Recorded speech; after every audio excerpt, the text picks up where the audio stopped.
मुंशी, मुंशी, मुंशी। जी जी हुजूर। मैंने अखराजात की नई फहरिस्त तैयार की थी।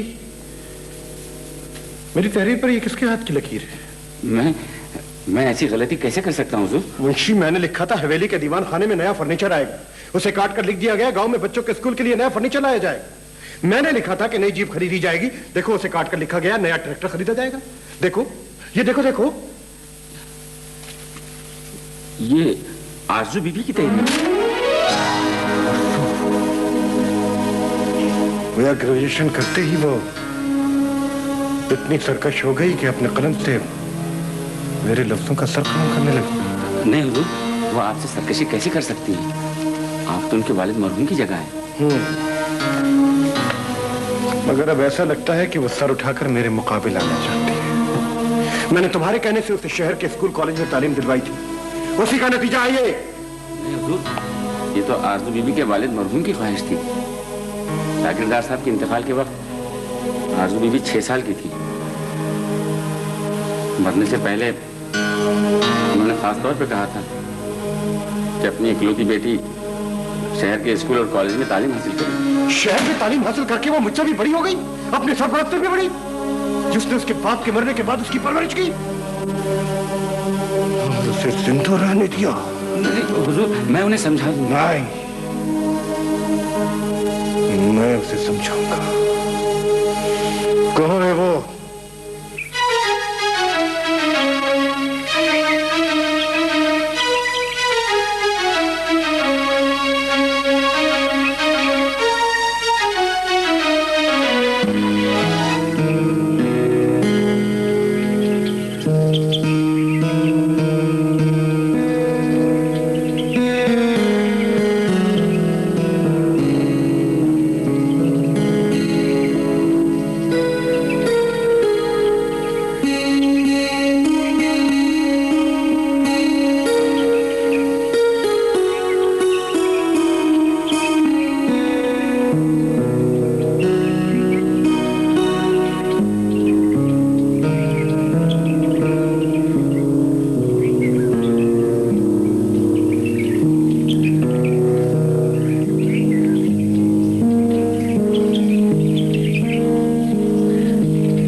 आरजू बीबी नहीं आई अभी तक। आ जाएंगे, तुम तो जरा सी बात पे परेशान हो जाते हो। अरे ये जरा सी बात नहीं है फैजू की माँ, उस कमबख्त जाबिर के तेवर अच्छे नहीं है। अच्छे कब थे? जब देखो गुस्सा नाक पे धरा रहता है। कौन सा जुल्म है जो उसे गाँव वालों पे नहीं ढाया? बस एक जरा आरजू बीबी से नरम लहजे में बात कर लेता है। अरे ये अब तक उसकी मजबूरी थी। आखिर वो मरहूम जागीरदार साहब का मुंशी तो था। जागीर का मालिक तो उसे जागीरदार साहब की मौत ने बना दिया है। कब तक दूसरों का माल समेटता रहेगा? आखिर एक ना एक दिन तो आरजू बीबी की शादी होगी। अपने मरहूम बाप की वसीयत के मुताबिक सारी जायदाद तो उसके सुपुर्द करनी ही होगी। जब भी तो जाकर उनकी शादी नहीं होने देता, कैसे कैसे रिश्ते नहीं आए, साफ मना कर दिया। अब वो जायदाद के खजाने पर सांप की तरह बैठा है।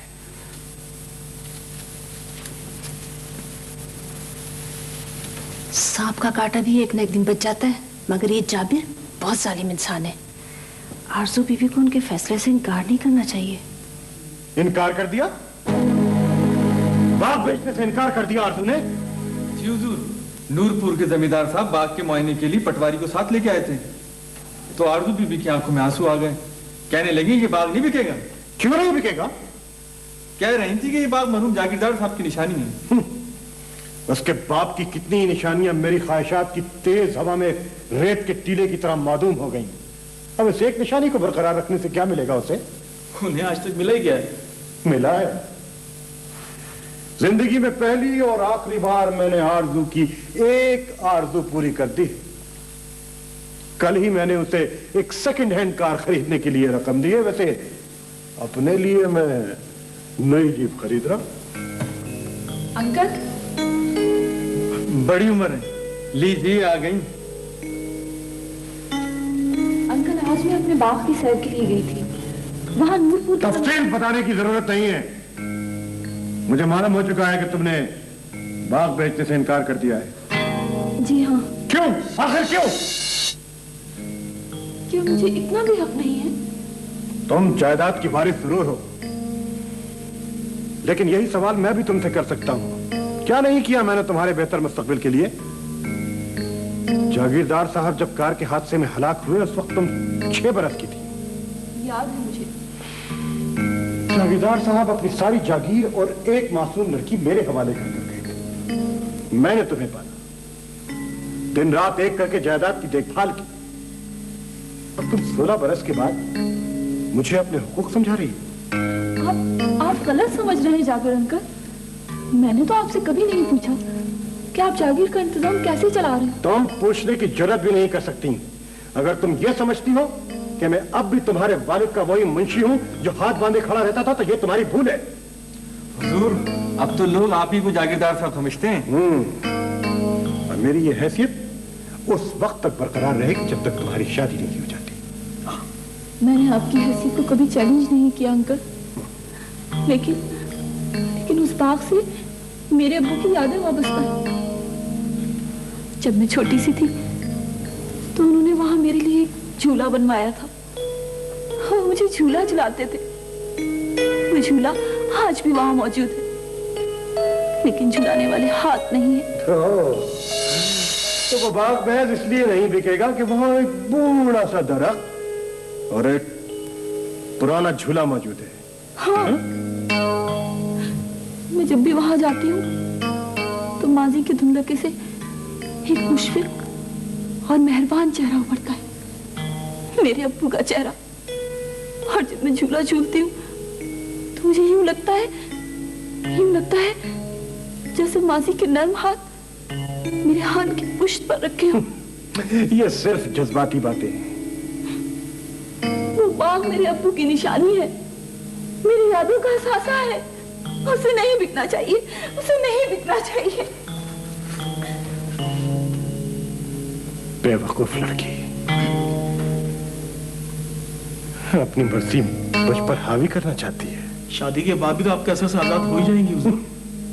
मैंने तो ये सोचा था कि उसकी शादी किसी बेवकूफ से नौजवान से करवा दूंगा, वो भी मेरे हाथों में रहेगा और जायदाद भी। मगर ये लड़की जो आज मुझे बाग बेचने से रोक रही है, कल पिछले हिसाबात भी पूछ सकती है। हुजूर, बाग बेचना तो बहुत जरूरी है। आप सौदा पक्का कर चुके हैं, ये आपकी इज्जत का मामला है। मगर आरजू बीबी? आरजू को रास्ते से हटा दिया जाएगा। आज रात उसे खत्म करता हूं और उसकी लाश किसी गहरी खाई में फेंक दो, जहां माजी की यादों के साथ उसका वजूद भी हमेशा के लिए दफन हो जाए। आगे लिखा है, मैं तो जाबिर अंकल को रकम वापस देने गई थी जो उन्होंने कार की खरीदारी के लिए दी थी, लेकिन जब मैंने सुना कि इस हवेली में रहकर मौत ही मेरा मुकद्दर है, तो यहाँ से चले जाने में ही जिंदगी नजर आई।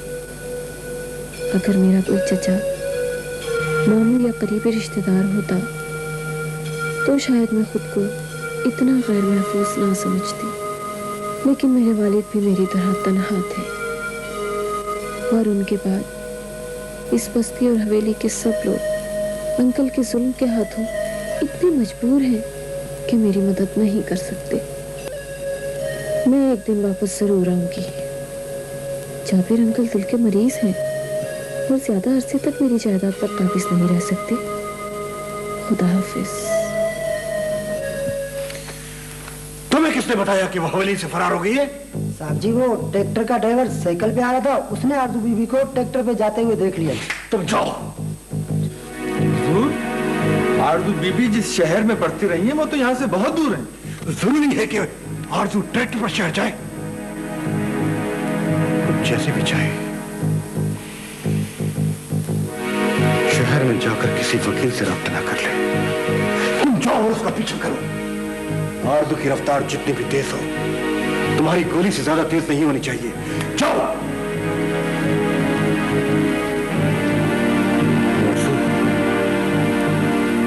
तुमने भूखे शेर से उसका शिकार छीनने की कोशिश की है, अब मौत तुम्हारा शिकार करेगी। तुम्हें मौत से कोई नहीं बचा सकता।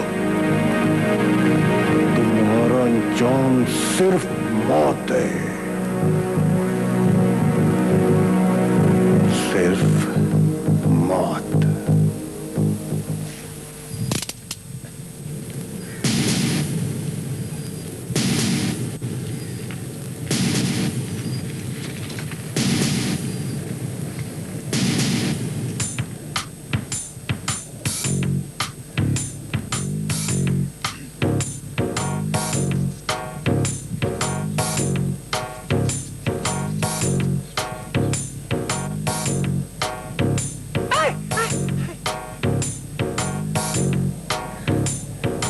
नहीं भाई, मरने का ये तरीका बहुत तकलीफ दे। खुशी ऐसी होनी चाहिए कि आराम आराम से काम तमाम हो जाए।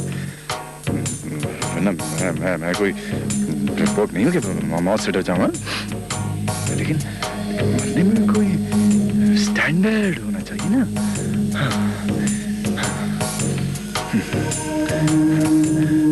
मरने का कोई और तरीका सोचता हूँ।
ऐसे मरने का क्या पता है कि आदमी सांस तक ना ले सके। नहीं अगर वैसे भी यहाँ फंदा लगाकर लटक गया तो किसी को पता ही नहीं चलेगा कई दिन तक। अगर लाश की भी कोई सेल्फ रिस्पेक्ट होती है, कोई म्यार होता है? नहीं।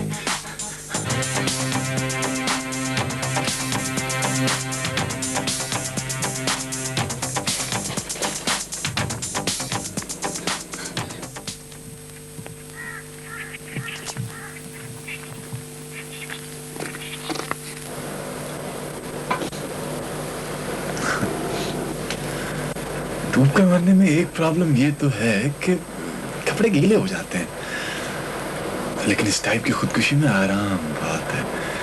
लेकिन पहले ये तो देख लो कि झील गहरी कितनी है।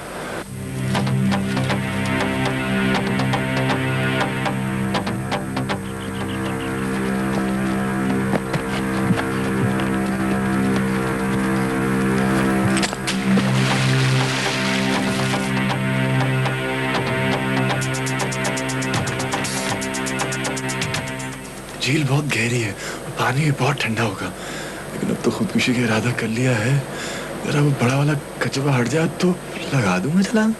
हाँ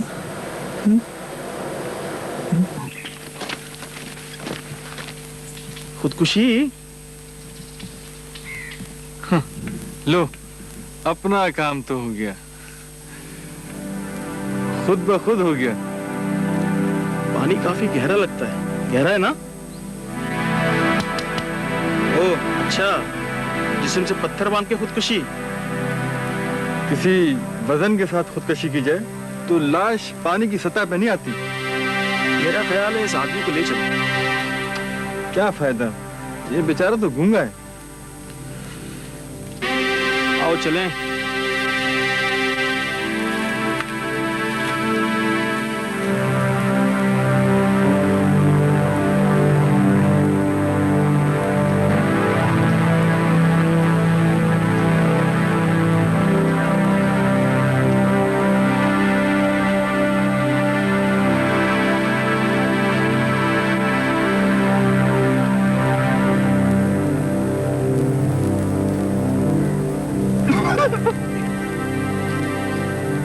पागल कहीं। अरे यहाँ खुशी के सदमे के मारे गले में आवाज अटकी हुई है, कहने के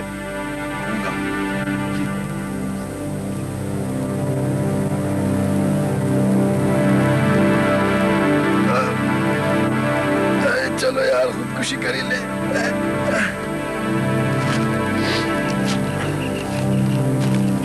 ठहरिए।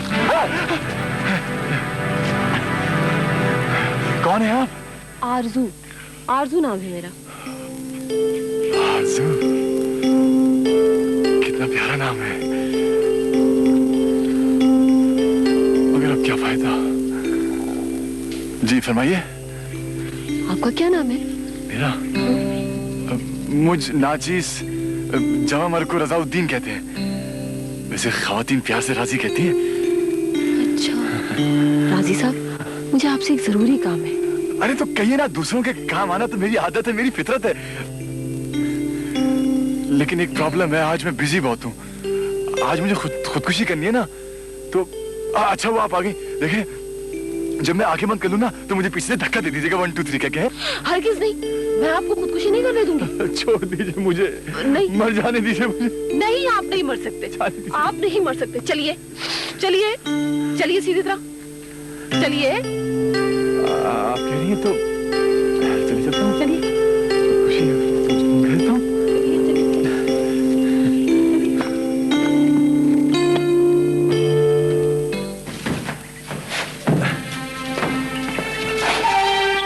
इतनी दूर पैदल चलाया? अरे अजीब लड़की हो तो। आपने मुझे तुम कहा? ओहो, तो तुम मुझे तू कह लो, ज्यादा तकल्लुफ बकल्लुफ पसंद नहीं करता हूँ मैं। चलो ठीक है, तो अजीब सी बात क्या है मुझमें है? ये क्या कुछ कम अजीब बात है कि तुम लड़की होकर डर रही हो कि कहीं तुम्हारे दुश्मन तुम्हें नुकसान ना पहुंचा दे। जरा मेरी बात ही देखो, अपनी जान हथेली में रख के झील के किनारे खड़ा था। खुदकुशी करना बहादुरी नहीं है, हिम्मत और जुर्रत से जिंदगी की मुश्किलात का मुकाबला करना बहादुरी है। तो फिर फैसला किया क्यों था तुमने? हैं? ये शक्ल की वजह से। हैं? क्या हुआ तुम्हारी शक्ल को? अच्छी खासी तो है। मेरी शक्ल में एक अजीब सी खास जाज़बियत है। जब भी मैं किसी लड़की से मोहब्बत करता हूँ ना तो वो मुझे भाई बना लेती है। नहीं वाकई? सच्ची। मैंने 3 बार लाफानी मोहब्बत की, लेकिन तीनों बार यही हुआ। क्या? और वो जो आखिरी लड़की थी ना, उसने तो यहाँ तक कह दिया कि क्या तुम मेरे लिए ये नहीं कर सकते कि मेरे रिश्ते के लिए अपने जैसा नेक और होनहार लड़का ढूंढो? तो तुमने कहा क्यों नहीं कि तुम खुद इंटरेस्टेड हो? तो मैं क्यों कहता? लड़कियों में खुद भी इतनी समझ होनी चाहिए कि एक बेरोजगार नौजवान जो इतनी सारी आइसक्रीमें खिला रहा है उधार पे, तो आखिर क्यों?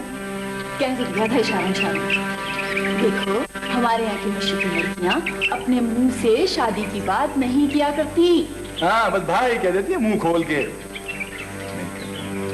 और तीसरी वाली ने भी यही कहा था, मैंने तो 1 हफ्ते के अंदर अपने दोस्त से उसकी शादी करा दी थी, तो पता है क्या हुआ? वलीमे वाले दिन ना मुझे एक पर्चा मिला, उस पर लिखा था शुक्रिया भाईजान। शुक्रिया इतना छोटा सा और भाईजान इतना बड़ा बड़ा। बस मेरा तो दिल टूट गया। और तुमने खुदकुशी का फैसला कर लिया है? और क्या करता, वहाँ शहर में रेलवे लाइन पर लेटकर खुदकुशी करने की कोशिश की। वो ट्रेन को करीब से आता देखकर मैं तो सदमे से ही बेहोश हो गया। लोगों ने शायद मुझे उठाकर ट्रेन में रख दिया, तो यहाँ इतनी दूर आकर मेरी आंख खुली। मैं एक छोटे से स्टेशन पर उतरकर वो उस झील पर जा निकला था। हाँ क्या, तो फिर तुम मिल गई। अरे वो तुमने मुझसे कोई काम कहा था, है? क्या काम था? कुछ नहीं, मैं तो तुम्हें खुदकुशी से बचाना चाहती थी। हाँ, अब तुम ऐसा करना कि यहाँ एक खूबसूरत सी झोपड़ी बना के रह लेना।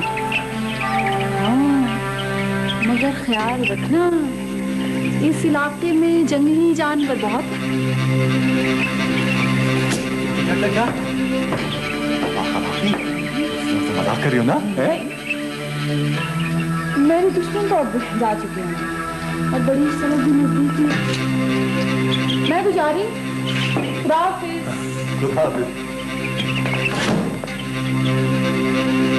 अरे ठहरो, मुझे कहा इस खतरनाक जंगल में अकेला छोड़ के जा रही हो? तू तो पास लो।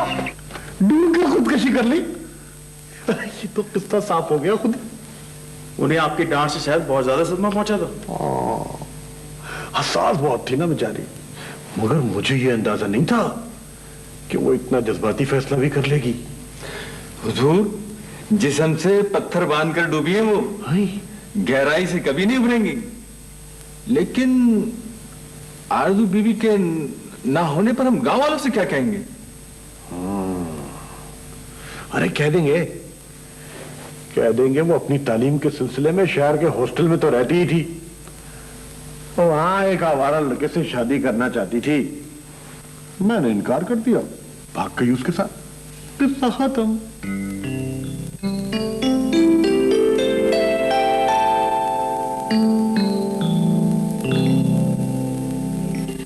इस ऑफिस को साफ कर दिया करना, ठीक है? जी बिल्कुल, मुझे तो काम ही करना ना। बीबी जी, आप खुश तो मैं भी खुश। आप कहती हैं तो मैं आपके कमरे में सो जाया करूंगी। शुक्रिया। राजी?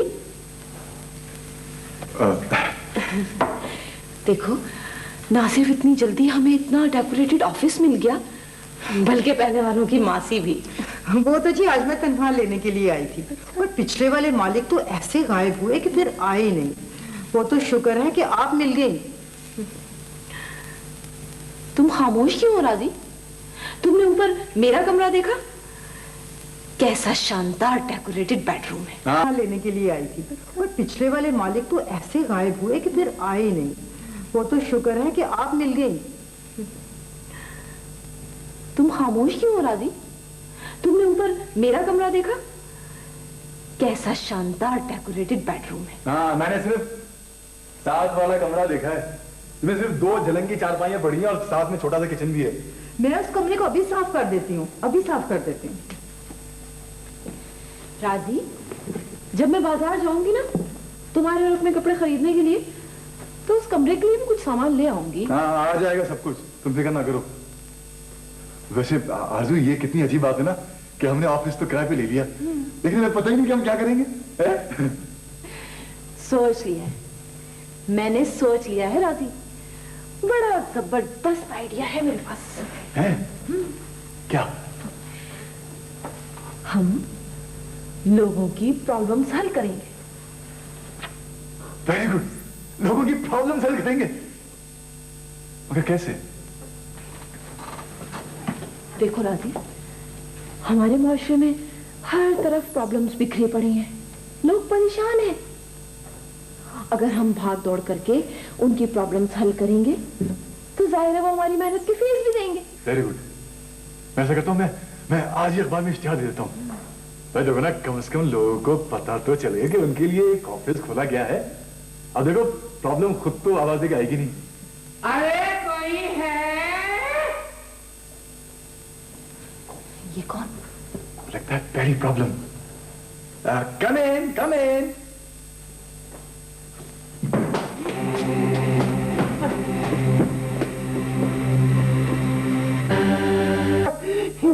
आप कहीं उस फरादिये के बड़े साहबजादे तो नहीं है? Shut up. कौन फ्रॉडिया, कैसा फ्रॉडिया? आप तो बुरा मान गए। जैसे इस दफ्तर के पिछले मालिक ने कहा था कि उनका बड़ा साहबजादा जरा बोंगा सा है। क्या क्या क्या बोंगे हो गए तुम? बल्कि लग रहे हो। मैं हूँ इस दफ्तर का पार्टनर, राजी है मेरा नाम। अच्छा। हाँ बता रहा हूँ, ये मिस आरजू। आरजू। तुम कैसे आए? ये शायद पिछले मालिकों का आदमी है। ये पहली बार हमें किसी ने आदमी कहा है। जैसे हुआ ये कि हम यहाँ से गुजर रहे थे, दफ्तर खुला देखा तो हम एंटर हो गए। क्या क्या हो गए? एंटर हो गए। तुम्हें इजाजत लेकर अंदर आना चाहिए था आदमी भाई। खाक साहब को अच्छे भाई कहते हैं। तुम जो भी हो, यहाँ किस केस में आए हो? है हमारी दास्तान बड़ी दर्दनाक है। हो सकता है आपके नरगिसी आंखों में आंसू आ जाए। हम पर बड़ी मुसीबत गुजरी, अब क्या बताएं आपको। हम एक पोसीदा से नवाज साहब के मुसाहिब खास थे। गजलों पर दाद देने के लिए दिहाड़ी पे रखा था हमें। एक दिन हमने दाद जरा कम दी, उछले भी कम, बस उन्होंने फौरन हमारी छुट्टी कर दी। तो बेरोजगार हो तुम्हें? जी हाँ, अपनी खाला के पास रहते हैं हम। हाँ, बेरोजगार हुए तो खाला ने कहा जल्दी से नौकरी ढूंढो, तुम्हारी शादी की डेट भी एक्सपायर हो चुकी है। बस अपनी शादी का जिक्र सुना, अपनी शादी का जिक्र सुना तो हमें एक नया जज्बा उभरा। हमने फौरन शादी का ये लिबास सिलवा लिया।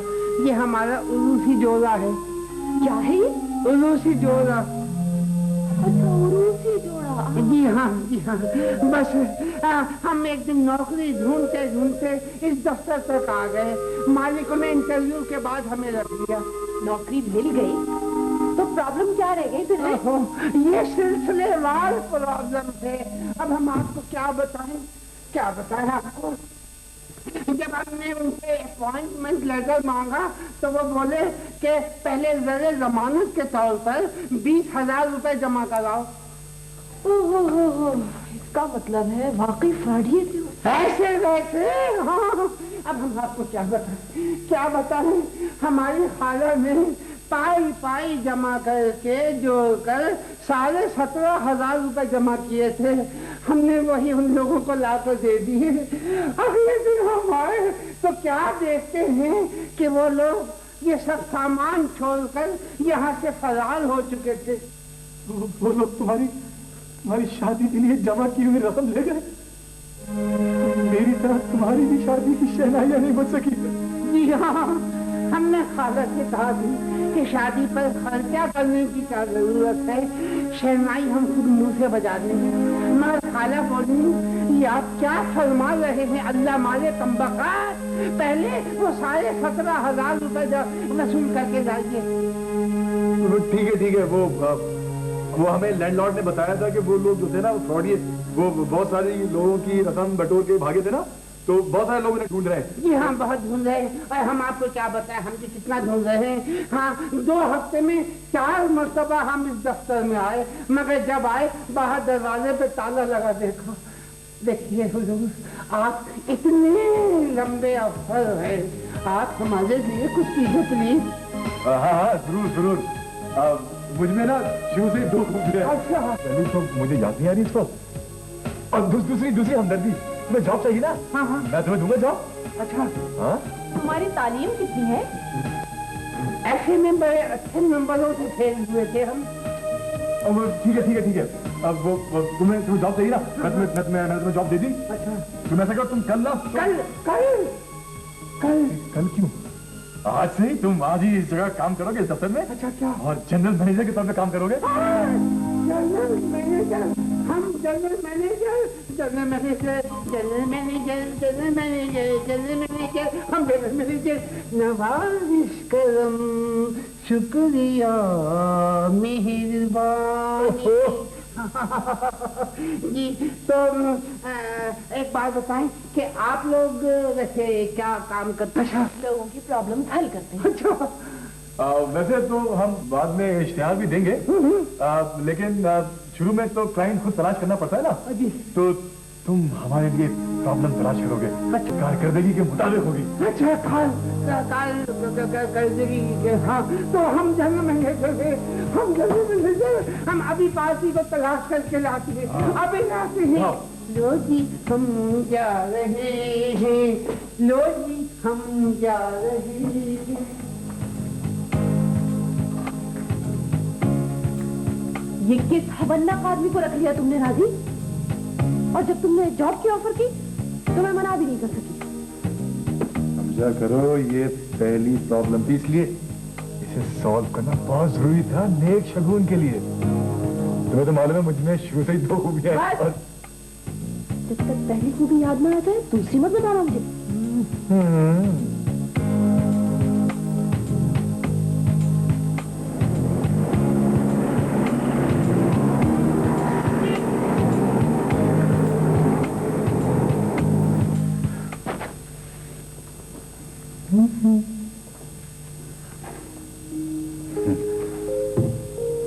हाजू तुम मुझे चेयरमैन बना के बहुत बड़ी कुर्बानी दे रही हो। सारा इन्वेस्टमेंट तो तुम्हारा है। I have not even spend a single penny है। क्या तुम तो बड़े पढ़े लिखे आदमी लग रहे हो भाई। तो क्या जाहिल समझा था मुझे? बहुत बड़े खानदान का चश्मा चढ़ा हूँ, तो मैं अपनी जिद की वजह से मारा फिर रहा हूँ। कैसी जिद? ज्यादा दिन नहीं गुजरे, मैं अपने अंकल के साथ रहता था इसी शहर की एक शानदार कोठी में।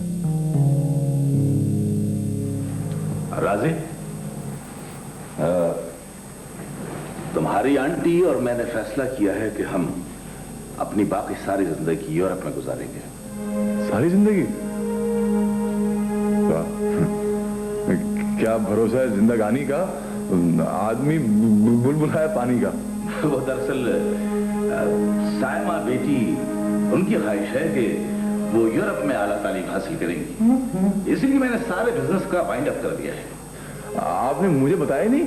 तुमसे अपने फैसले मंजूर कराना मेरे फराइज में दाखिल नहीं है। तुम्हें हमारे साथ पाकिस्तान से चलना होगा। वाह, बच्चे आपके यूरोप और अमेरिका में पढ़े, जरा सी छींक आ जाए तो इलाज के लिए मुल्क से बाहर जाए। जब सारे इंटरेस्ट मुल्क से बाहर हैं तो यहाँ इतनी उम्र क्यों गुजारी थी आपने अंकल? पहले यहाँ की मट्टी, पानी और हवा का कर्ज तो अदा कीजिए। मैं तुमसे कोई नसीहत नहीं, तुम्हारा फैसला सुनना चाहता हूँ। तुम्हें हमारे साथ चलना होगा। मैं नहीं जाऊंगा। क्या करोगे तुम यहाँ रह के? बेरोजगारों में इजाफा?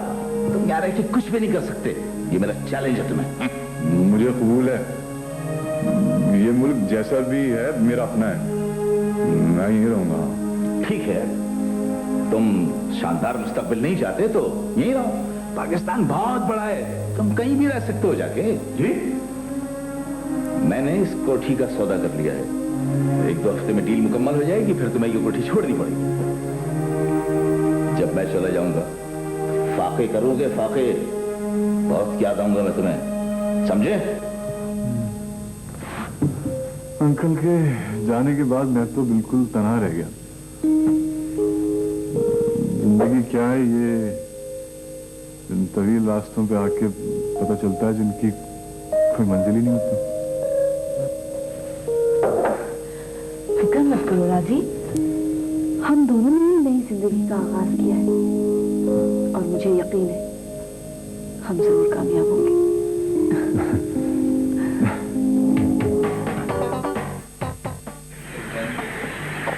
बेबी, आप फिर आ गए? तुम मुझे बहुत अच्छी लगती हो ना, इसलिए तुमसे मिलने आ गया। अच्छा ये बताओ, अम्मी घर पर है? हाँ। अच्छा ये लिफाफा अम्मी को दे देना। शाबाश। इस बार अम्मी को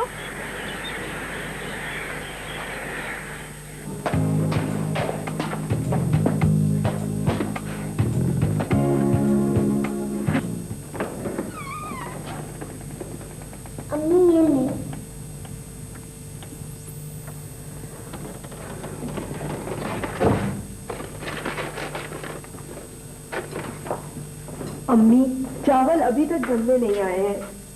चावल दम में आए हो या ना आए, लेकिन तुम्हारी वजह से मेरा नाक में दम आ चुका है। ये लो अपना खत।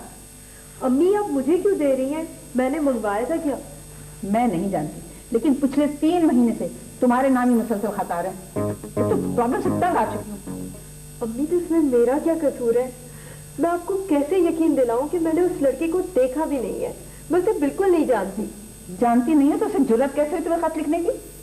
अम्मी, अब कोई राह चलते मुझे देख ले और उसका दिमाग ही खराब हो जाए तो इसमें मैं क्या करूं? मुझे नहीं मालूम कौन है। खत वो लफंगा मुझे लिखता है, सवाल आप मुझसे करती हैं। अम्मी, क्या आपको अपनी बेटी पे जरा भी एतमाद नहीं है? ये बात नहीं है बेटी। मुमकिन है कि तुमने उस लड़के को ना देखा हो, लेकिन अगर उस लफंगे को पर्चेबाजी करते हुए मोहल्ले में किसी ने देख लिया तो हमारी क्या इज्जत रह जाएगी, और फिर मोहल्ले के दूसरे लड़के भी हमारे लिए प्रॉब्लम बन जाएंगे। अम्मी, अब पानी सर से गुजर चुका है। बेहतर यही है कि आप ये लेटर लेके पुलिस स्टेशन चली जाए। और अगर उन्होंने उस लफंगे की निगरानी के लिए हमारे घर पर पुलिस भेज दी तो हमारी क्या इज्जत रह जाएगी मोहल्ले में? ये भी सोचा तुमने? अम्मी, तो फिर कौन आएगा हमारी मदद के लिए? आ गए हमशीरा बहन। कौन है आप? हाँ, हम हैं प्रॉब्लम कंसल्टेंट। हाँ, हम लोगों की प्रॉब्लम हल करते हैं। क्या वाकई? हाँ, सच्ची।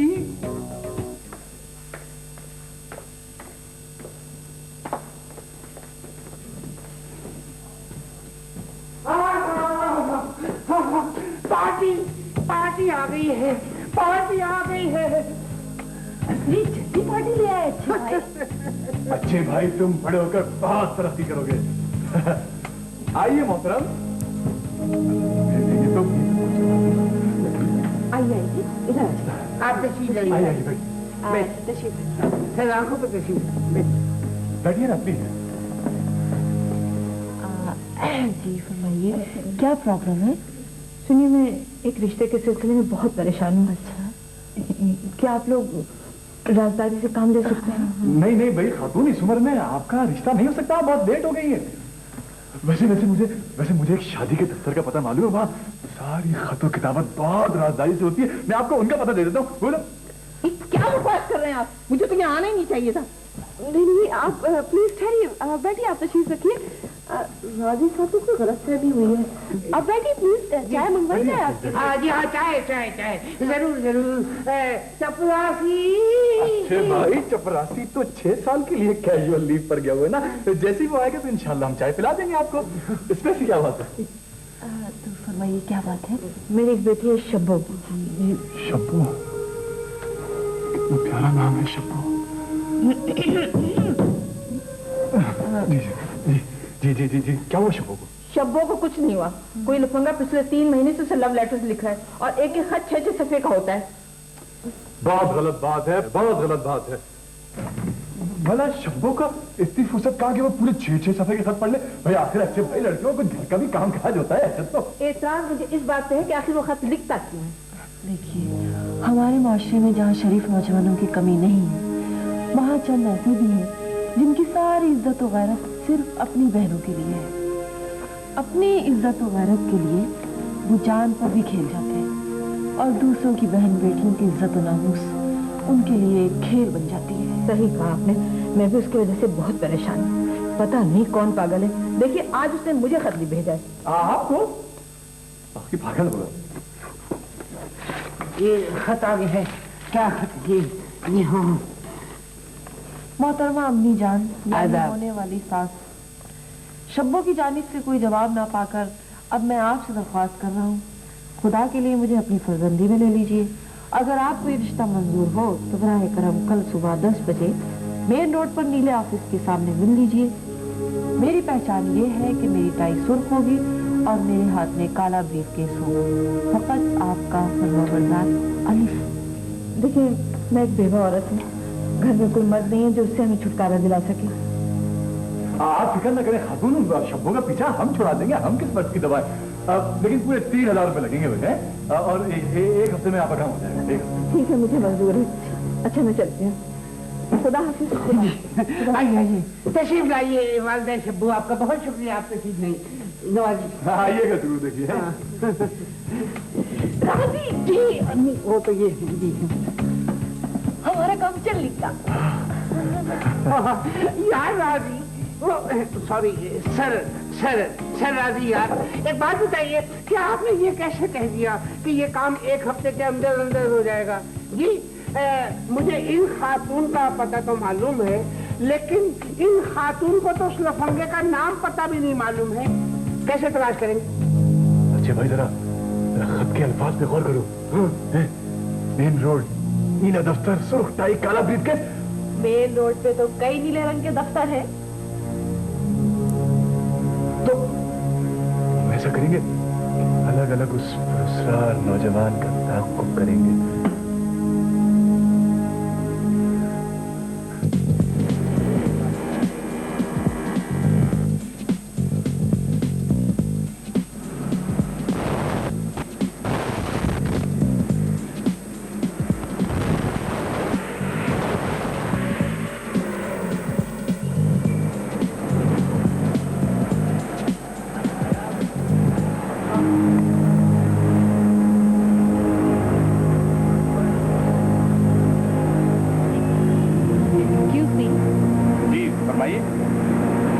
शब्बों का पीछा छोड़ दो। शब्बो? कौन शब्बो? ज्यादा अनजान बनने की कोशिश मत करो। अगर तुमने शब्बों का पीछा ना छोड़ा तो अंजाम बहुत बुरा होगा। आप क्या कह रही है? मैं कुछ समझा नहीं।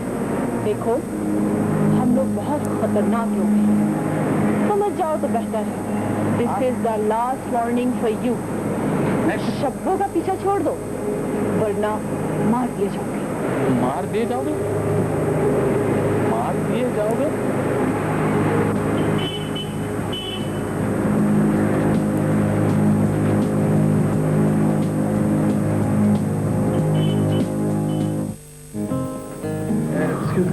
यहाँ कोई बैठा था? नहीं, तशरीफ रखिए। जी शुक्रिया। या सर, क्या चाहिए आपको? कुछ नहीं, बस एक गिलास ठंडा पानी और एक चाय। क्या बात है, आप किसी की तलाश में है क्या? नहीं तो कुछ घबराए से लग रहे हैं। तो तबीयत तो ठीक है ना? कहीं आपको हार्ट अटैक वगैरह तो नहीं हो रहा? नहीं, लेकिन हो भी सकता है। दरअसल मैं एक बहुत ही अजीब सी प्रॉब्लम में गिरफ्तार हूँ। प्रॉब्लम? अरे आपके मुंह में घी शक्कर घी तो यहाँ पे है नहीं। हाथ लगी। ये मेरी तरफ से ना शक्कर थोड़ी भाग लीजिए, बहुत मीठी है, भाग लीजिए। मुझ में ना शुरू से 2 खूबियां हैं जी। पहली तो मुझे याद नहीं आ रही, दूसरी ना लोगों की मदद करना। मैं ना एक बहुत ही खौफनाक किस्म के मिशन पे निकला हूँ। मुझे एक लफंगे की तलाश है, लफंगे की। लफंगा? कैसा लफंगा? मैंने उसको देखा तो है नहीं, लेकिन मुझे उसकी निशानियां मालूम है। उसके ना हाथ में स्याह रंग का ब्रीफकेस है, उसके गले में सुर्ख रंग की टाई है। क्या ब्रीफकेस? सुर्ख रंग की टाई? नहीं, मैं नहीं। अरे तुम तो वही हो। नहीं, मैं नहीं। अच्छा वो कि तुम कत्ल होने से पहले मुझे मिल गए। कत्ल होने से पहले? तुम्हारे हक में बेहतर यही है कि क्या बेहतर है? उसका पीछा छोड़ दो।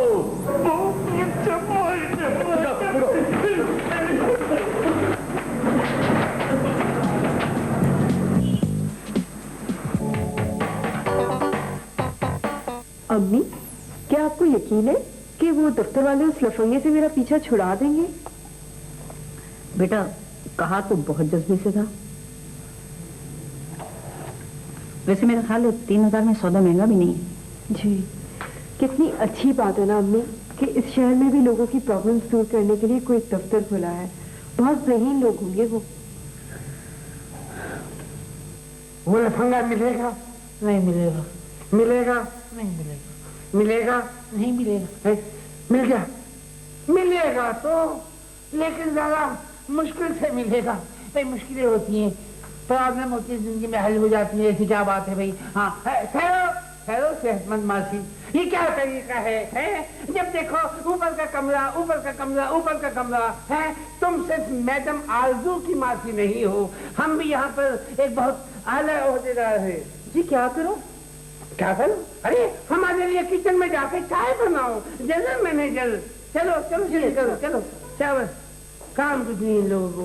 हाँ सर, कौन है? सर आपने हमें सर कहा। आइए, कैसे मेहमान है आप तशरीफ लाइए। बहुत मुबारक है आपका नाम, आपने सर कहा। तशरीफ रखिए आप। बैठिए बैठिए। जी जी फरमाइए, हम आपके लिए क्या खिदमत कर सकते हैं? तो देखिए, बात यह है कि मैं बहुत ही खतरों में घिरा हुआ हूँ। खतरों में? जी, मैं भी यहाँ से भागा भागा आया तो डॉक्टर पे पेंटर को देखा, वो बोर्ड लिख रहा था, उस पे लिखा था कि आप लोगों की परेशानियों को हल करते हैं। उस पेंटर से पता पूछ के मैं यहाँ आपसे मिलने चला आया। आपने बहुत अच्छा किया, वेरी गुड। लेकिन आप ये बताइए कि आप पैदल क्यों भाग रहे थे? अगर आप किराए की साइकिल लेकर भागते तो आप बहुत दूर जा सकते थे। देखिए, आप समझ नहीं रहे, दरअसल मेरी समझ में खुद ये नहीं आ रहा कि ये सब कुछ मेरे साथ क्यों हो रहा है। आप न घबराइए, बिल्कुल न घबराइए। आप बिल्कुल महफूज हाथों में हैं। आप महफूज हाथों में हैं। आप बिल्कुल हमें बिल्कुल तफसील से अपनी परेशानियां बताइए। हुआ ये कि आज जब मैं दफ्तर से लंच के लिए निकला तो मैंने देखा मुझे एक बहुत ही खूबसूरत से खातून मिली। खूबसूरत खातून रोज वही होती है क्या? नहीं, आप मेरी बात समझने की कोशिश करें। अच्छा, सॉरी, मैं जज्बाती से हो गया था। जी जी जी। तो वो जो खातून थी, उन्होंने बड़ी पुरस्कार अंदाज में मुझे धमकी दी। मुझसे कहने लगी कि तुम खत्म कर दिए जाओगे। मैं तो डर गया, वहां से भागा, सीधा होटल में गया। अच्छा, होटल में बैठा था, वहां एक शख्स आया। देखने में बड़ा नॉर्मल लग रहा था, लेकिन अंदर से बड़ा खतरनाक था वो भी। खतरनाक? अच्छा अच्छा अच्छा, दोहरी शख्सियत है, शीज़ोफ्रेनिया। वो किराए का कातिल होगा। किराए का कातिल? उसने भी मुझसे वही बात दोहराई जो उन खातून ने कही थी। अच्छा। उसके बाद बड़े पुरसरार अंदाज में वो मेरे ब्रीफ केस को देखने लगा, और उसके बाद मेरी सुर्ख टाई को देखने लगा, और उसके बाद पता है उसके बाद अच्छा ब्रीफ केस, सुर्ख टाई।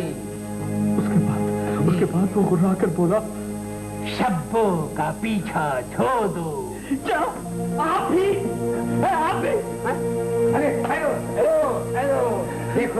देखो लफंगे भाई, अगर तुम चाहते हो कि तुम्हारा अंजाम खौफनाक, खतरनाक और इबरतनाक न हो तो तुम्हारे लिए बेहतर यही है कि शब्बों का पीछा छोड़ो। आप सब लोग पागल हो गए, हम लोग मुझे भी पागल करते हैं।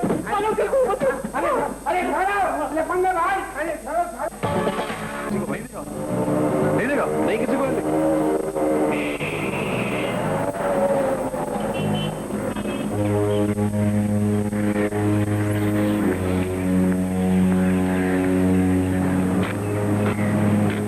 कमाल की लड़की हो तुम, यानी उस लफंगे को तलाश करने के बजाय यहाँ हवा खा रही हो।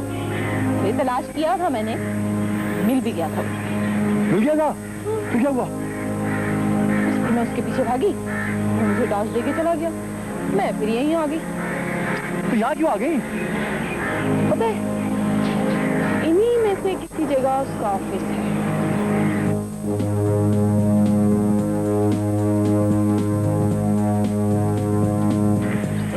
बुरा, भागो।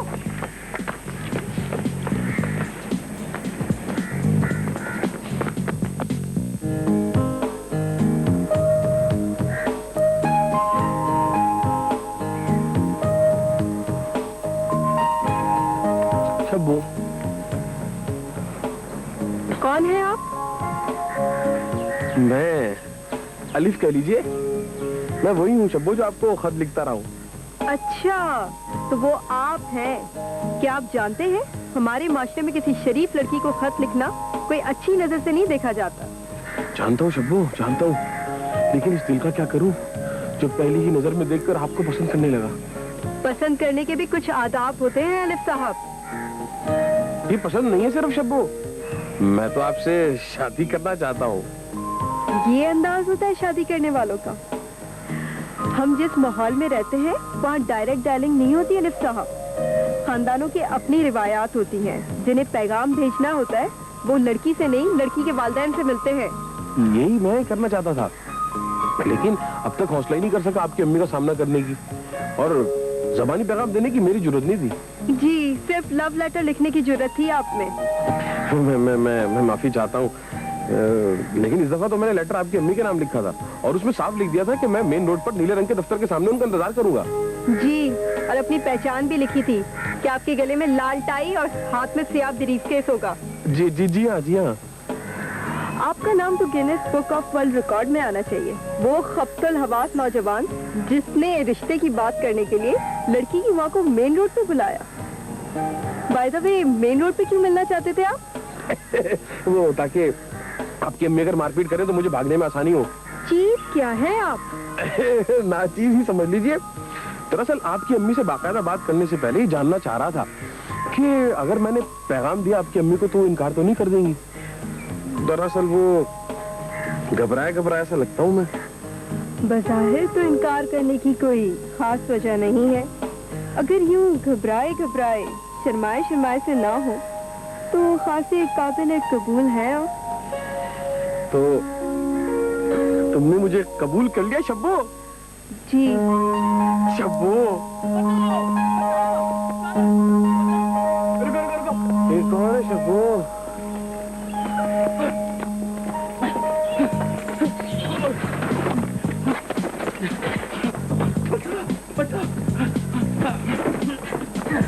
लफंगे भाई,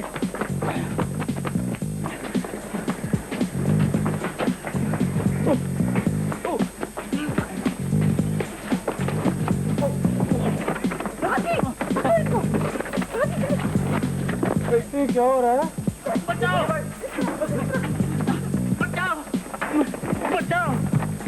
लफंगे भाई, बचाओ।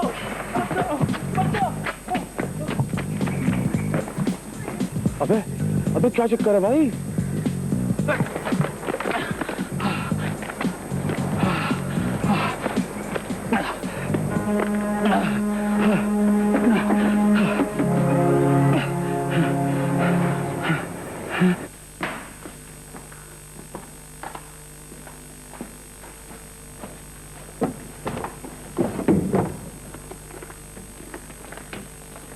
बीबी जी, आपने ये दफ्तर खाली रखने के लिए लिया है? हम लोग प्रॉब्लम कंसल्टेंट हैं और इस काम में बहुत भागदौड़ करना पड़ती है, तुम्हें क्या मालूम? और आज तो हालत ही खराब हो गई, फिर भी वो लफंगा डॉज दे गया। बीबी जी, मैं कब से इंतजार कर रही थी कि खाना क्या पकाऊं। रहने दो, अपना और हम तीनों का बाजार से ले आना आज। तीनों का? अरे वो तीसरा का है, अच्छे भाई का है। अभी तो यहीं थे, मैं चाय बना कर लाई और वो तेजी से निकल चुके थे। हो सकता है उन्हें उस लफंगे का कोई ख्याल मिल गया।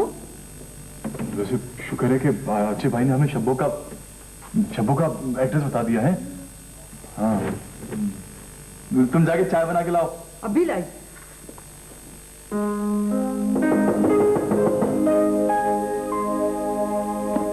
तो बार ये धोबी भी कैसा बेवफा है। कपड़े ले लेना और उसे कहना कि कल आके कपड़े लेके जाए।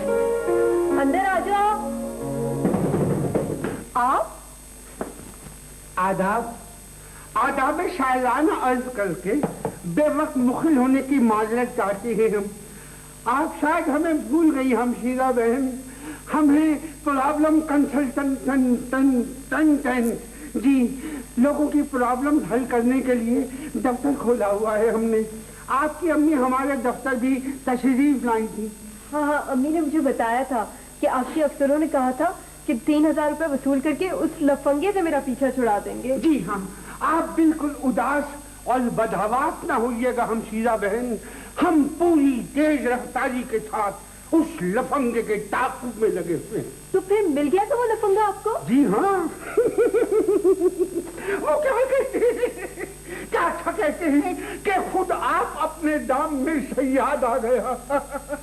हमसे मदद लेने के लिए खुद हमारे दफ्तर में पहुंच गया था वो।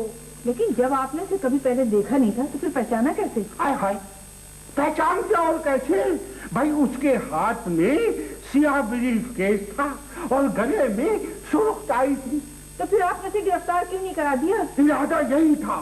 हमने उसे देखते ही छलांग लगाई, वो भागा, हम उसके पीछे भागे। ऐन सड़क पर कोई 6 फरलांग की रेस हुई, हम उसे पकड़ लेते, मगर वो कमबख्त छलांग लगा के एक रिक्शा में बैठ गया। फिर आपने क्या किया? चालाक हम भी कम नहीं है, बड़े चालाक है हम। हाँ, हमें सड़क के किनारे एक टैक्सी खड़ी नजर आई, हम लपक के उस टैक्सी में बैठ गए। फिर तो आपने उसे पकड़ लिया होगा, जाहिर है टैक्सी रिक्शे से तेज चलती है। यही तो सदमा है, सदमा यही है कि वो टैक्सी चल नहीं सकती थी। क्यों? क्या बताए आपको, टैक्सी में बैठते वक्त हमने गौर नहीं किया था, वो टैक्सी ईंटों पे खड़ी थी, टायर नहीं थे उसमें।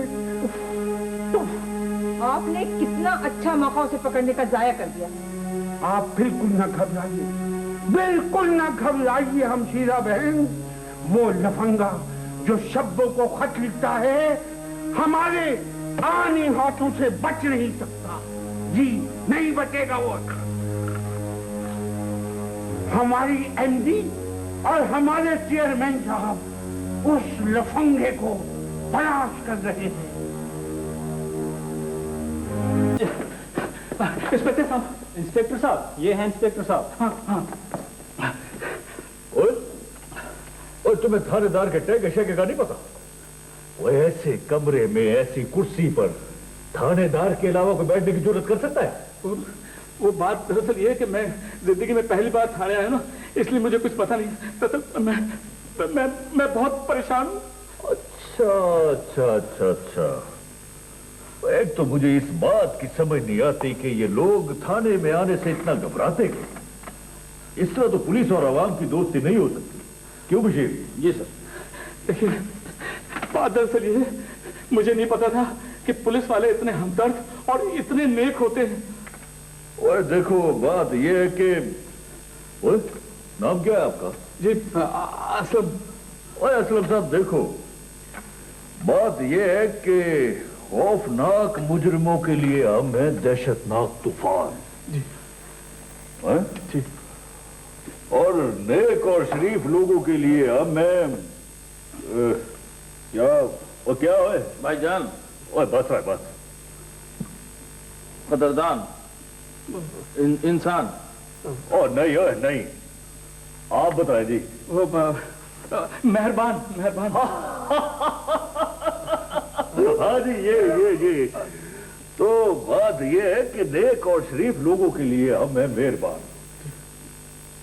आपके लिए कोई चाय पानी मंगवाओ? नहीं, शुक्रिया आपका बहुत बहुत।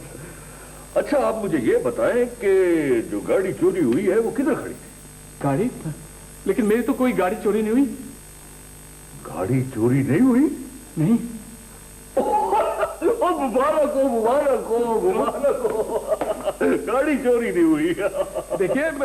देखिए, ना तो मेरी गाड़ी चोरी हुई है और ना ही टाका पड़ा है।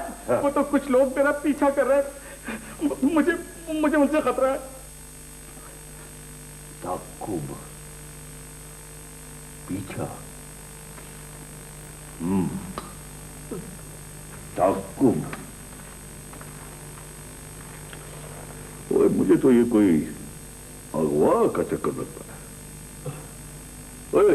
जी, आप तशरीफ रखें। जी, थैंक यू। और मुझे ये बताएं कि ये ताकुब कहाँ, कब, क्यों, कैसे, पूरी बात समझाएं। देखिए, मुझे तो ये सब नहीं पता कि ये सब क्या हो रहा है। मैं तो अपने दफ्तर से निकला और एक्सक्यूज मी। जी फरमाइए। शब्बों का पीछा छोड़ दो। शब्बो? कौन शब्बो? ज्यादा अनजान बनने की कोशिश मत करो। अगर तुमने शब्बों का पीछा ना छोड़ा तो अंजाम बहुत बुरा होगा। बताइए, एक अजनबी लड़की एक अजनबी आदमी से कहे कि शब्बों का पीछे छोड़ दो। आप गौर करें। कर रहा हूं, गौर कर रहा हूं। मैं तो वहां से सीधा भागा क्योंकि मेरा गला खुश्क हो रहा था प्यास के मारे। मैं वहां से एक छोटे से होटल में चला गया। क्या कोई बैठा था? नहीं, ऋषि वकील जी, शुक्रिया। या सर, क्या चाहिए आपको? कुछ नहीं, बस एक गिलास ठंडा पानी।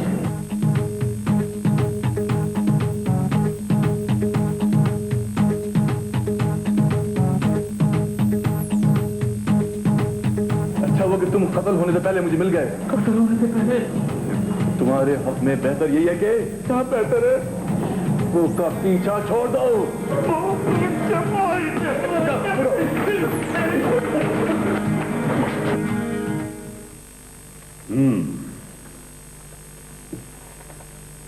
उस अजनबी लड़की के बाद जो दूसरा बंदा तुम्हें मिला था, उससे तुम्हारी कोई दुश्मनी तो नहीं थी?